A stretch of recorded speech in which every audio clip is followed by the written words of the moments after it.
everyone, welcome, progressing. Now, effectively, what would have commenced as of the 4th of September 2024 is that due to the actions, and I'm going to call them nothing less than what they are, due to the malicious actions of Inspector of Police Marcel Bryan, I was forced, and I'm going to use the word forced because he literally just tipped the balance, to file a lawsuit in the High Court / Supreme Court of Jamaica, challenging every single action that he has taken. And effectively, in that suit, would have challenged elements of the Road Traffic Act and how the police are conducting themselves. Now, I must say to us all is that lawsuit was drafted within 24 hours after Marcel Bryan, and I'm no longer gonna, if my mouth slip and call him inspector, it's because of the natural respect for the position of these officers, but I don't want to call him anything but Marcel Bryan. Yeah. And as I was saying, Marcel Bryan would have done this to lead up to me filing that claim in the Supreme Court. Marcel Bryan, for those who have been following, would have been the highest ranking member of the constabulary force on the 15th of August in the year 2024, when I was on my way traveling from Ocho Rios to in St. Mary. Marcel Bryan led a team of constables. And in that team of constables, one of them stopped me, signaled my vehicle to be stopped. Now, having signaled my vehicle to be stopped, I did comply like I always do. Stopped. Having complied with that signal to stop, constable approached the vehicle, not the one who stopped the vehicle, another one approached the vehicle and basically asking for documents and driver's license. Said constable made it very clear, and I want to let you all know, this is a constable who I know personally because I actually went to primary school with this constable. So I don't know what she was trying to prove. Yes? And it was sad. You know, and again, I know a lot of you did not get that detail, but that's one of the reasons you have to be on the lives, all right? And it was very sad that this constable, not just because I know her, you know, but because subsequent to her stopping and demanding documents and telling me very plainly that she's doing a VCP, which I take to understand based on my complete, full knowledge of the police procedures in Jamaica, that a VCP comes under what is classified to be a search, and that's a search. It comes under search/VCP. That's the heading it comes under. And so I know that she's currently undertaking using powers of search pursuant to the police policy. Now, subsequent to her telling me that she wants documents for inspection, I heard other constables saying to her, I am done. Remember, this is somebody who should know me because we went to primary school. And I've always been a vocal person. And, you know, she was like, I am done? Oh, yes, I am done. And she proceeded, you know, documents. And I'm there, viewers, and I'm like, what's the reasonable suspicion of an offense? Blah, blah, blah. I can't go through all of it in detail. And she's basically not giving me any. Now, remember now, the police policy, again, that I know very well, indicates that once a citizen asks a police a question, they must answer. I don't miss it so. They must answer. I don't miss it so. And the policy, they must answer. Failing to answer, that is how somebody like me, who is a reasonable person, would then perceive said failing to answer to mean that they don't have none of what me ask them about. All right, so like I said, So when she failed to answer what's the reasonable suspicion, we come into questions, I was giving a breakdown. What's the reasonable suspicion? And she could not answer that question. She subsequently left and asked another somebody. She said, somebody else gonna deal with him, yeah? Remember now, that's another violation of the policy. Because the policy that guide the police say only one person must give instructions to the driver. One, they get one. And I miss it so. So someone at a constable came over, one named Morris. Morris came over, and Morris was asking what going on. And after Morris asked what going on, and blah, blah, blah, I said, then came Sergeant Hyatt. Sergeant Hyatt came over. Sergeant Hyatt, for those who are just tuning in, I'm talking about the interaction that actually tipped the balance to this lawsuit. No, Sergeant Hyatt would have come forward and ask, did the police ask you to produce the documents? Remember, this Sergeant Hyatt never introduced himself with them. No. Well, sorry, he did say he's Sergeant Hyatt. He did say that. But he did not go. He did not go through all the rest of the introductory elements of the police's, the law that governs the police. No, he's there demanding documents, and I'm like, sir, you have what's a reasonable probable cause? You're violating freedom of movement, so on and so forth. And said Sergeant Hyatt then would have, proceeded to be, demanding, give me the documents. And I'm like, what's your reasonable suspicion of an offense, so on and so forth, the drill. And he's giving me none. And I said to him, plain and straight, because I know then that because he cannot articulate any reason, and I know that he's infringing on my constitutional rights, several of them, freedom of movement, liberty, privacy, protection of search of property. I know that several violations were happening there. So I know that for him to be able to be justified, he has to have articulable grounds. And he is articulating no grounds. And I don't know why constables are failing to understand this. And all they have to do is just look at their policy, and they will see that the policy that guides them will tell them that they ought to do all of this in an interaction. So again, this is me asking these questions and then can articulate none. So me, I'm my own normal fashion. And based on what I know, I'm there and I said, listen, if you threaten to arrest me or give me a ticket to give away one. Because now, having done that, I'm literally saying to the officer, me pass the stage now where I will basically just willingly just hand over my rights and just give away one. And basically, me I said to you, if you're willing to take it to the extra step, which is to tell me, say, I'm going to arrest me, or, or give me a ticket, any of them work. If you say, I'm arrest me, then you know I'm overstepping powers. Because these things are tickets of offense. So, and I like the other one in St. Thomas who tell me, say, they're going to arrest me. And I'm like, Jesus have mercy. Are you stupid? But anyway, so he would have, Sergeant Hyatt did not confirm or say that he will do any of those things. He walked away. So remember now, none of them were willing to use, their powers if someone is lawfully, so to speak, refusing. I didn't refuse enough. I just said to him, if you threaten to arrest me or give me a ticket, I'll give it to you. Because then I will know, as a reasonable person, that you are using police powers and that you are not just trying to, see if you can get things from me through my consent.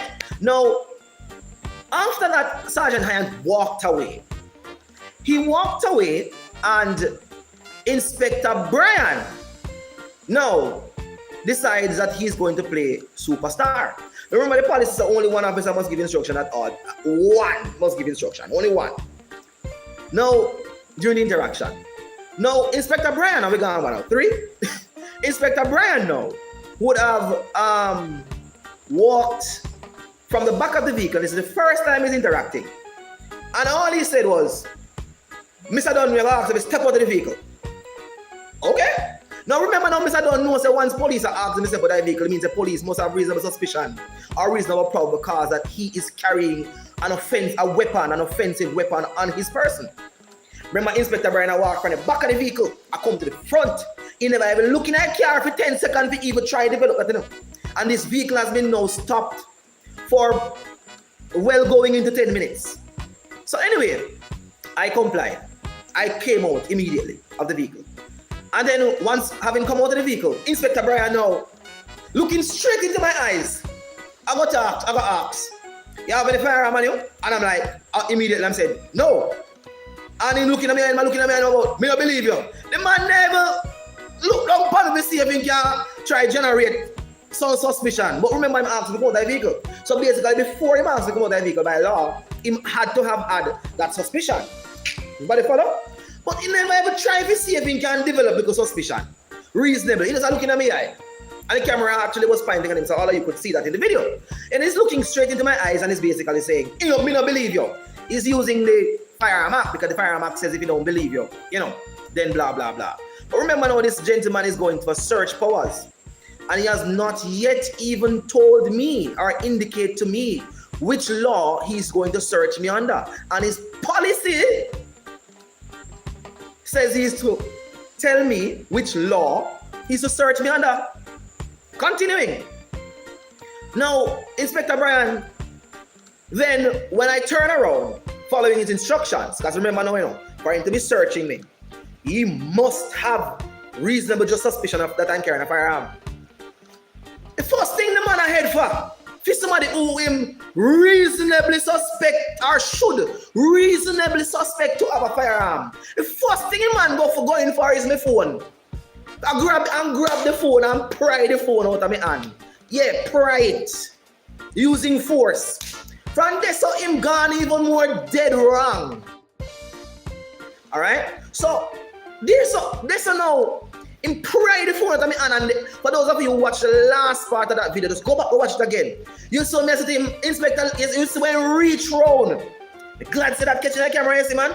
He reach round and grab the phone. And I pressed, before he could pry it from my hand, I pressed on the lock-off button because I suspect that he wanted to gain access to my phone to delete the content. That's what I suspect. Because otherwise, we want me to. So, I then did this. He then reached to my back of my pocket. The man never even pat me down like him a look for a firearm. The man goes straight in my back pocket and I could feel something coming out.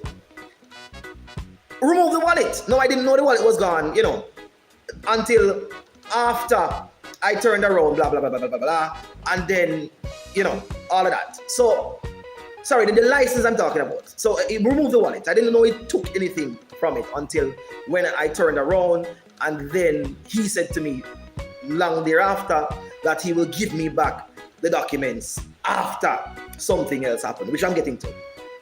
Now, Inspector Brian went into my pocket, take out the license. Remember, I never know yet if he take out the license. Put back the wallet in my pocket, and the search was done. That was the search. Caught on camera too. Yes, it was caught on, not my camera. My aunt who was also in the vehicle captured that on her phone. Yeah? So, because once they said step out of the vehicle, everybody come out of the vehicle, right? So now, everybody have follow Wagwan so far? I don't see the madness Wagwan. Then Inspector Brian would have continued. It is relentless pursuit. It is unlawful conduct, and did this.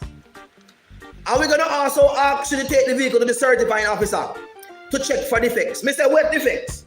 Any defects? He more that. And then, when he said any defects, I'm like, on what grounds? Don't remember, Mr. Dunn, no all law, But Mr. Dunn, know many laws and knows that there must be at the very least grounds for any such action. So Mr. Dunn know what Mr. Dunn know now, said to Mr. Inspector Brian. On what grounds are you asking me to take demanding or instructing me to take my vehicle to the certifying officer? And Inspector Brian said, under the Road Traffic Act. No, I didn't laugh, didn't. But in my mind, going through this terror, and that's all I can call it, terror, and all this unlawful action with Inspector Brian, all I could think of when the man said out of his mouth, and me knowing the policy of the JCF, that him have to answer any question me ask him, and him answer and say for him grounds, which in other words mean for him justification, and for him reason to believe that my vehicle is one that meet the requirements to take into the certifying officer is under the Firearm Act. That is, it is plain and yes. Now, I know again from there that his actions are completely unlawful or lawless. Again, I will assume that because ignorance of law is no excuse, that he also knows that his actions are unlawful. Notwithstanding same, I ask again, why justification? Now, subsequent to that, I saw him walk up to my sister's vehicle. That time now, I was actually live streaming on TikTok. He walked, but there was a nice little silence. You know, we don't want to be ear clear to what I wanted. There was silence for a little while. And then Marcel Bryan, in his capacity, continuing his pursuit, walked to the vehicle. My sister was in the vehicle. Window partial, more than halfway wind up. Marcel Bryan, who was standing in front of me, approximately from the vehicle, approximately 10 feet away from the vehicle, then walked up to the vehicle, opened, listen up, opened the door.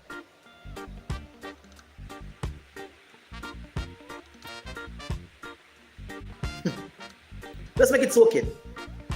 Because this part of the video has not yet been posted and will not be posted until after this malicious action that I will come to shortly. Those who were watching the live stream would recall it, and those who were screenshotting the live stream might still have it. He walked up to the vehicle, said to my sister, "Miss, you're under arrest."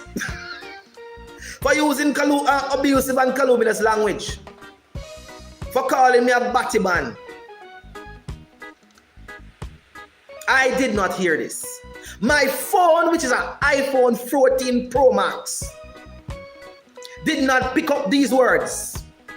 The young lady was sitting in the car. Sitting in the car. And while sitting in the vehicle, with windows partially almost completely wind up, Inspector Bryan saying here, the young lady say, "Batman."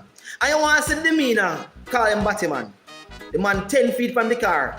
Another constable, a male, was even closer to the vehicle than him, who also was interacting with me. Yes? And him say, him call. That is, it's him, she called Batman. So she say, his words based on the document that came after is that Inspector Bryan, she is alleging that she said Inspector Bryan a Batman. In a which country? In a which free and democratic society? Members of the constabulary force who are on here watching. In which free and democratic society could the intention of Section 30 of the Constabulary Force Act and or Section 3, yes, I believe, yes, of the Town and Communities Act be intending to prevent someone from, for example, saying, and I'm not saying that she said that, because I never hear when she called him a Batman, or said Inspector Bryan a Batman.